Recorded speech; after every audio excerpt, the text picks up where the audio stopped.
శిక్షణ ఇవ్వబడలేదు. మనసుకి శిక్షణ వేరొకరు ఇవ్వరు. బాగా గుర్తుపెట్టుకోండి. మనసుకి శిక్షణ మీకు మీరే ఇవ్వవలసి ఉంటుంది. మీ మనసుకి శిక్షణ మీరే ఇవ్వాలి.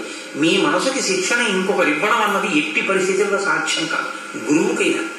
ఎందుకంటే గురువు ఏం చేయగలడంటే బోధ చేయగలడంటే తప్పించి మీ మనసును ఆయన ఏం చేస్తాడు? గురువుగారు ఎదురుగుండా కూర్చుని మీరు వేరొక విషయం మీద తాదాత్మ్యతతో ఉన్నారనుకోండి, గురువుగారు ఏమైనా చేస్తాడా?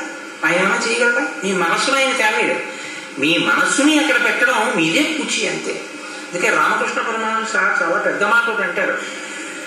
అసలు గోడకి కొంత బోగతనం ఉంటే మేకు దిగుతుంది. అసలు గోడే ఇనప మూర్చలా ఉంటే మీకు వంకరవుతుంది తప్ప అందులో మీకేం దిగుతుంది? కొంత మీ మనస్సులో ఆర్ద్రత ఉంటే గురువాక్యము శోభిస్తుంది. ఆర్ద్రత లేని మనసుకి గురువు బోధ చేసినా కూడా దానివల్ల పెద్ద ప్రయోజనం ఏమీ కలగదు.